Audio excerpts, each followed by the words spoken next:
मी आपला agree doctor Tejas Kolhe. मित्रांनो, आज आपण एक वेगळ्या विषयावर चर्चा करणार आहोत. वेगळा विषय या अर्थाने की बरेचसे शेतकरी अगदी कन्फ्यूज असतात की आपल्याला सेंद्रिय शेती केली पाहिजे तर आपल्या मालाला मागणी आणि भाव जास्त मिळेल. काही शेतकरी रासायनिक शेती केली पाहिजे जेणेकरून आपल्याला जास्तीत जास्त उत्पादन मिळेल. मग आता रासायनिक आणि सेंद्रिय या दोन्हींचा मेळ कसा साधायचा, या दोन्हीपैकी कोणता मार्ग आपण निवडायचा जेणेकरून आपल्याला आपल्या घराची जी काही गरज आहे, अन्नधान्याची असेल किंवा घरातली जी काही आपल्या दैनंदिन गरजा असतील त्याही पूर्ण झाल्या पाहिजेत आणि आपल्याला एक चांगलं असं उत्पादन काढून आपल्याला जो वर्षाचा आपला जो नफा आहे तोही मिळाला पाहिजे. तर या दोन्हींचा समतोल कसा साधायचा? शेतकऱ्यांच्या मनात खूप सारे प्रश्न आहेत, खूप साऱ्या भावना आहेत. आणि शेतकऱ्यांच्याच बाबतीत नाही तर जे ग्राहक आहेत, जे भाजीपाला खरेदी करतात, पिकं खरेदी करतात, फळं खरेदी करतात किंवा जे अन्नधान्य खरेदी करतात, तर त्या ग्राहकांच्याही मनात ह्या खूप मोठी एक शंका आहे की आपण सेंद्रिय खातोय, आपण रासायनिक घटक घेतोय, आपण जे काही अन्नधान्य घेतोय त्यातून अन्नद्रव्याचं किंवा ज्याला आपण पोषण म्हणतो ते पोषण घटक कमी आणि विघातक किंवा ज्याला आपण घातक असे गोष्टी म्हणतो त्या आपण कंझ्युम करतोय का काय, हाही ग्राहकांच्या मनात संभ्रम आहे. मित्रांनो, हा संभ्रम लक्षात घेऊन आपण या विषयावर आज चर्चा करतोय आणि निश्चितच आपण कमेंटच्या माध्यमातून सांगा की आपलं मत काय, की सेंद्रिय शेती योग्य, रासायनिक शेती योग्य किंवा आपण करत असलेल्या शेतीमधून आपल्याला नफ्याची शाश्वती देणारी शेती कोणती. पुढे चलूया आपल्या आजच्या या विषयाकडे. मित्रांनो, जर आपल्याला सेंद्रिय शेती करायची तर सेंद्रिय शेतीसाठीची गरज काय? सेंद्रिय शेती ही काळाची गरज आहे हे नक्कीच. आपल्या पिढीजात किंवा आपल्या काही पिढ्यांपूर्वी आपण हीच शेती करत होतो. रासायनिकचा जमाना कधी आला? ज्यावेळेस हरित क्रांती झाली, ज्यावेळेस हायब्रिड असे वाहन आले आणि मग रासायनिक खतांची गरज पडली. कारण का? तर हायब्रिड वाहनांचं उत्पादन जास्तीत जास्त यायचं तर त्याला अन्नद्रव्य तेवढी दिली पाहिजे, म्हणून रासायनिक घटक आले, हायब्रिड वाहन आले, रासायनिक घटक वापरले, मग त्याच्यावर कीड रोगांचा प्रादुर्भाव जाणवायला लागला, म्हणून कीटकनाशक बुरशीनाशक आली. मग हे सगळं होत असताना याच्या आधी आपण गेलो आणि मग एक समाजामध्ये अशा पद्धतीचं चित्र तयार झालं की या रासायनिकाच्या अतिमारामुळे आपल्याला कॅन्सरचं प्रमाण वाढले किंवा आरोग्याच्या समस्या वाढल्यात, आजारी पडण्याचं प्रमाण वाढले.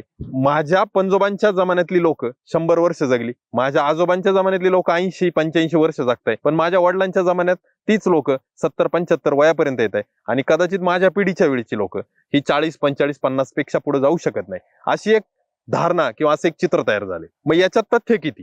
हे रासायनिकचा वापरामुळेच घडलंय किंवा रासायनिक जे काही घटक, रासायनिक अंश आपण शेतीमध्ये वापरतोय याचाच हा परिणाम आहे का? तर याला उत्तर, ठोस असं उत्तर नाही. मित्रांनो, पण एक गोष्ट खरी की आपल्याला सेंद्रिय शेतीकडे किंवा जी आपण शाश्वत शेती म्हणतो तर तिच्याकडे आपल्याला वाटचाल करायची. सेंद्रिय शेती करत असताना ज्या काही गरजा आहेत तर त्या काय आहेत? पहिली महत्वाची गरज की आपले जमीन आहे तर ती जमीन आपल्याला सेंद्रिय बनवली पाहिजे. कारण का? आपण रासायनिक खतांचा वापर करतो, आपल्या पिकाला रासायनिक खतं ज्यावेळेस आपण वापरतो तर त्या रासायनिक खतांचा पिकाकडून लगेच वापर केला जातो आणि आपल्याला त्याचे रिझल्ट पण जाणवतात. म्हणजे उदाहरण द्यायचं झालं तर युरियाचा वापर आज केला की 3-4 दिवशी आपल्याला काळोखी दिसते. मग हे रासायनिक मध्येच घडू शकतं. सेंद्रिय खत त्याला पर्याय, युरियासाठीचे जे पर्याय आपण जर वापरले सेंद्रियमध्ये, मग ते गांडूळ खत असेल, कोंबड खत असेल, शेणखत असेल, तर आपल्याला त्याचे परिणाम 3-4 दिवशी दिसतील का? तर बिलकुल दिसणार नाही. ते परिणाम जाणवण्यासाठी आपल्याला काही अवधी जावा लागेल.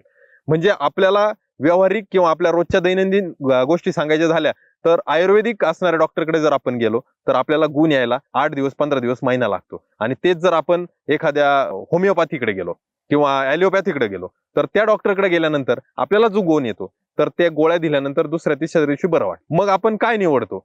तर ज्या वेळेस आपल्याला आपली गरज काय, आपल्याला किती लवकर गुण पाहिजे त्यानुसार आपण निर्णय घेतो. जर आपला आजार मोठा असेल तर त्या आजारासाठी आपण आयुर्वेदिक डॉक्टरचा विचार करतो, पण जर आपला आजार आपल्याला त्वरित बरा करायचा आहे तर त्या संबंधित आपण गोळ्यांची निवड करून किंवा त्या डॉक्टरकडून इंजेक्शन घेऊन आपण आपला आजार बरा करतो. तेच आपल्याला शेतीमध्ये सूत्र वापरायचे. सूत्र काय असतं की आपली जमीन आपल्याला पहिली सेंद्रिय शेतीसाठी तयार करायची तर आपल्याला सेंद्रिय घटकांचा वापर करायचा आहे. मग वारंवार प्रत्येक पिकाच्या वेळेला, प्रत्येक वर्षी आपण रासायनिकचा वापर बंद करून सेंद्रिय खतं वापरून आपल्या जमिनीची गुणवत्ता वाढवू शकतो. आता सेंद्रियमध्ये पण 2 प्रकार येतात. एक येतं जैविक आणि एक येतं खरोखर सेंद्रिय. म्हणजे काय?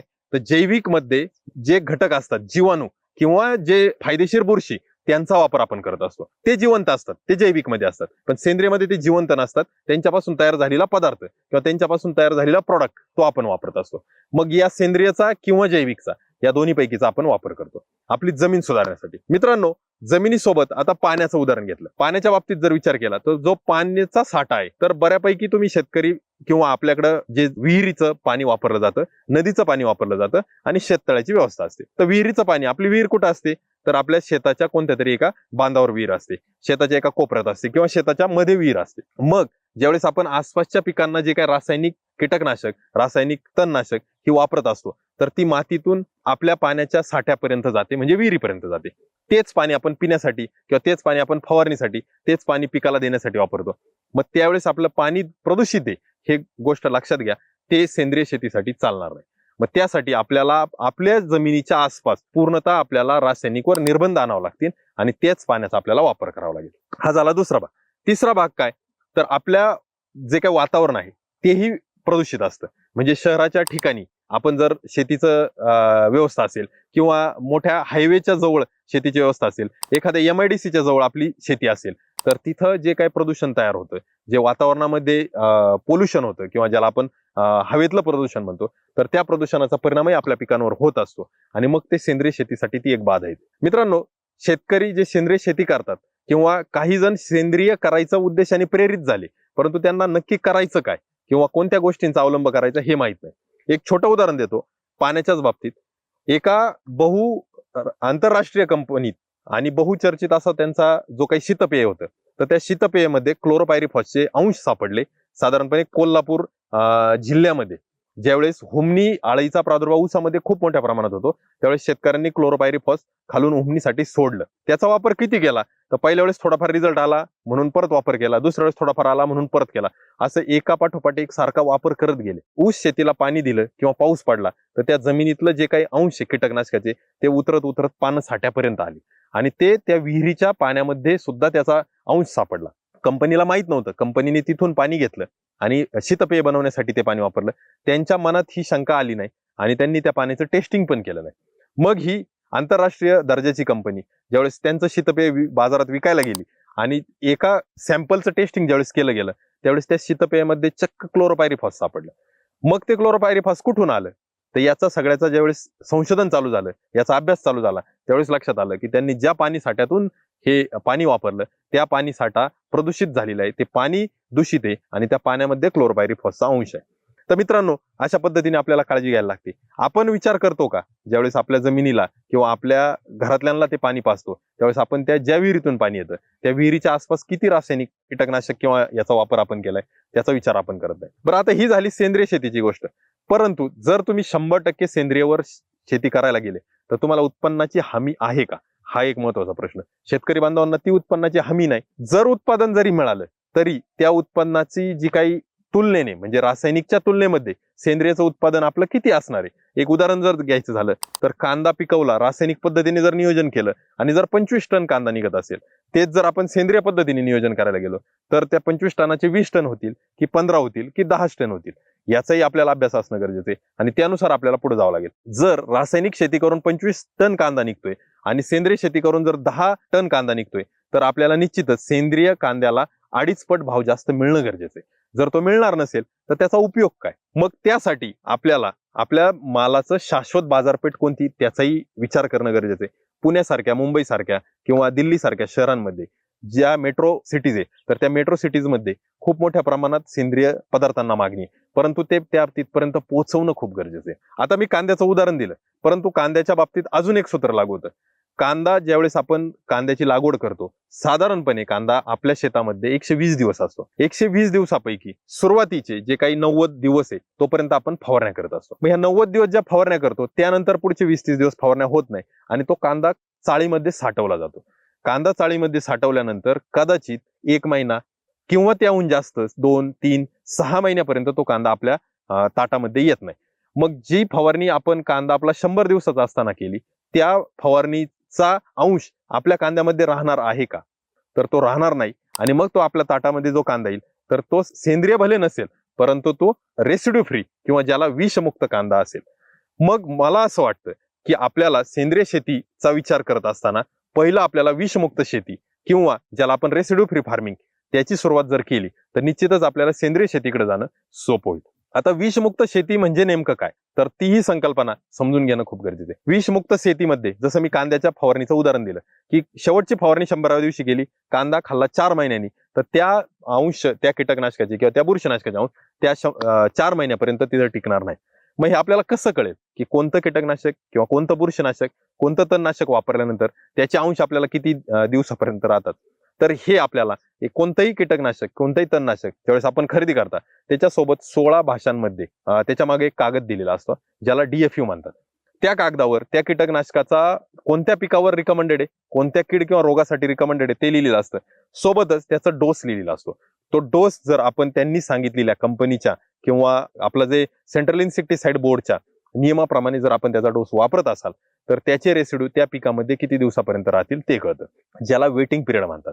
मग वेटिंग पिरियड लिहिलेला असतो. उदाहरणार्थ ॲझॉक्सिस्ट्रॉबिनचा वेटिंग पिरियड जर मिरची पिकामध्ये 7 दिवसाचा आहे, तर आपल्याला मिरची तोडण्यापूर्वी साधारणपणे 8 दिवस किंवा 9 दिवस आपल्याला ॲझॉक्सिस्ट्रॉबिन वापरता येईल. मिरची तोडण्यापूर्वी जर 7-8 दिवसापर्यंत जर ॲझॉक्सिस्ट्रॉबिन आपण वापरला असेल, तर तोडलेली मिरची ही सेंद्रिय नसेल, परंतु ती मिरची विषमुक्त किंवा ती मिरची रेसिड्यू फ्री असेल. मग आपल्याला जे कीटकनाशक किंवा जे बुरशीनाशक निवड करायची, तर ज्याचं त्या पिकावर रिकमेंडेशन आहे ते आपल्याला करावं लागेल. निवड केल्यानंतर त्याचा डोस जो त्याच्या लेबलवर दिलाय, तो त्या लेबल प्रमाणे तो डोस वापरायला लागेल, ही दुसरी गोष्ट. तिसरी गोष्ट, त्या लेबल प्रमाणे डोस वापरल्यानंतर त्याच्यावर जो वेटिंग पिरियड लिहिलाय, तितक्या वेटिंग पिरियड पर्यंत आपल्याला थांबावं लागेल. उदाहरण दुसऱ्या एखाद्या बुरशीनाशकाचं घेतलं, कार्बनडायझम सारखं बुरशीनाशक आहे, ज्याचा रेसिड्यू वेटिंग पिरियड एखाद्या पिकावर समजा 35 दिवसाचा आहे, तर आपल्याला त्याचा वापर काढणीपूर्वी 36 दिवस 40 दिवसच करावा लागेल. तो आपल्याला काढणीपूर्वी 30 दिवस करून चालणार नाही. कारण का, तर त्याचे काही अंश तिथं आपल्याला सापडतील. तर हे जे विषमुक्तचं जर नियोजन आपण करू शकलो, तर निश्चितच त्याचा आपल्याला फायदा होईल. या सगळ्या रासायनिक कीटकनाशक, रासायनिक बुरशीनाशक किंवा जे काही तणनाशक आहे, याच्या वापराचा किती दूरगामी परिणाम होतो हेही पाहणं खूप गरजेचं आहे.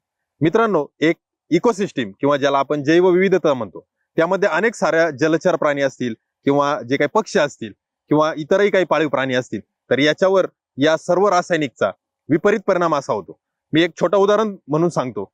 एक वर्षी हुमणी काही केल्या नियंत्रणात येत नव्हती आणि त्याच्यावर रासायनिक नियंत्रण करायचं म्हणून ऊस उत्पादक शेतकऱ्यांनी 2-3 कीटकनाशक एकत्र करून वापरली, ज्यामध्ये सायपरमेथ्रिन सारखं कीटकनाशक होतं, त्यानंतर फेनवल सारखा पावडर डस्ट होता, आणि तो एकत्र करून वापरल्यानंतर हुमणी तर मरून पडली. मग हुमणी मरून पडल्यानंतर तिला खाणारे कावळे, त्या कावळ्यांवरही त्याचा दूषित जे काही परिणाम आहे किंवा त्या रासायनाचा कावळ्यांवरही परिणाम झाला आणि कावळे मृत्युमुखी पडले. कावळे मृत्युमुखी पडल्यानंतर त्यांना खाणारे कुत्रे तेही मृत्युमुखी पडले आणि अक्षरशः त्या कुत्र्यांना खाणारी गिधाडं सुद्धा मरून पडली. मग एका कीटकनाशकाचा किंवा एक कीटकनाशकाचा अंश ज्यावेळेस एका प्राण्यामध्ये जातो, त्यावेळेस ती साखळी कुठपर्यंत जाऊ शकते.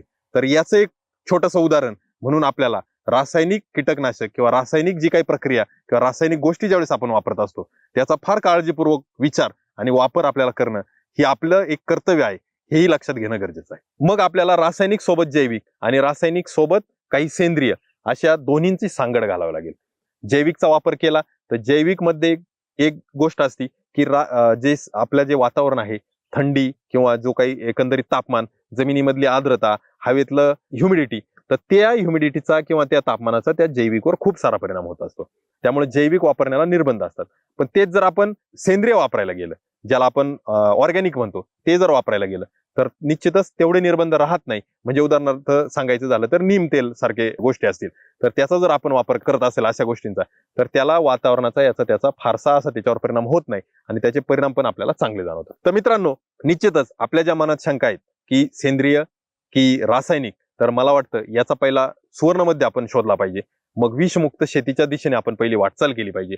विषमुक्त शेती जर आपण करत असाल तर निश्चितच टप्प्याटप्प्याने जाऊन आपण सेंद्रियकडे जाऊ शकतो. 100% सेंद्रिय होणार नाही असं मी म्हणत नाही, परंतु आजकालच्या जमान्यामध्ये जे काय हायब्रिड वाण आपण लावतोय आणि आपल्या जमिनीचा कमी होत असणारा कस किंवा आपल्या कुटुंबाची असणारी जी काही गरज आहे, तर तो आपल्याला इन्कम याचा सगळ्याचा जर मेळ साधायचा असेल, तर निश्चितच आपल्याला 100% सेंद्रिय करण्यापेक्षा 100% विषमुक्त शेती जर केली तर निश्चितच ती फायद्याची राहील. आणि त्या विषमुक्त शेतीमधून एक सामाजिक जबाबदारी किंवा एक सामाजिक बांधिलकी म्हणून आपण आपल्या ज्या काही बांधवांना रेसिड्यू फ्री अन्नधान्य, रेसिड्यू फ्री भाजीपाला, रेसिड्यू फ्री फळं आपण देऊ शकू. मित्रांनो, तुम्हाला आठवत असेल की नाशिकच्या द्राक्षाच्या बाबतीत अशीच एक थोडीशी बॅड पब्लिसिटी म्हणतो किंवा एक बदनामी झाली, की फार मोठ्या प्रमाणात केमिकल वापरले जातात, फार मोठ्या प्रमाणात रसायने वापरले जातात. ही गोष्ट खरी आहे की द्राक्षामध्ये समस्या खूप येतात. डावणी सारखी समस्या असेल, भुरी सारखी समस्या असेल, फुलकड्यांसारखी समस्या असेल, त्यासाठी फवारण्या वारंवार होतात. परंतु द्राक्षामध्ये फवारण्या घेत असताना शेतकरी सुरुवातीला साधारणपणे 60-65 दिवसापर्यंत या फवारण्या घेत असतात. त्यानंतर द्राक्ष पिकामध्ये फवारण्या टाळतात आणि शेवटी काढणीच्या वेळेला ऑर्गॅनिक किंवा सेंद्रिय खूप सारे प्रॉडक्ट बाजारात मिळतात, त्या प्रॉडक्टचाही वापर करतात. परंतु सगळे शेतकरी सर्रास तसं करत नाही. त्यामुळे त्या द्राक्ष शेतीची जी झालेली बदनामी आणि त्यानंतर त्यांना पुढच्या 2-3 वर्षांमध्ये पडलेला भाव याचा जर विचार केला तर ही एक थोडीशी अफवा प्रकारचा तो तिथं घडला आणि मग 100% शेतकरी तिथं बदनाम झाले किंवा 100% द्राक्ष उत्पादक तिथं बदनाम झाले आणि त्याचा फटका सगळ्या द्राक्ष इंडस्ट्रीला किंवा सगळ्या शेतकऱ्यांना बसला. तर मित्रांनो, ही गोष्ट आपल्या डोक्यामध्ये किंवा आपल्या मनामध्ये ही पहिली क्लिअर असावी की आपण सेंद्रिय शेती करतोय, आपण जैविक शेती करतोय, की आपण विषमुक्त शेती करतोय, की आपण रासायनिक शेती करतोय. विषमुक्त शेतीच्या दिशेने जर वाटचाल करत असाल तर निश्चितच मला असं वाटतं की याला भवितव्य आहे, याला तर फायदा आहेच आहे, पण आपल्या सर्व समाजाचं किंवा आपल्या जे काही बांधव आहेत तर त्या सर्वांचं आरोग्य हे सेफ राहील आणि निश्चितच आपल्याला यातून नफाही चांगला होईल.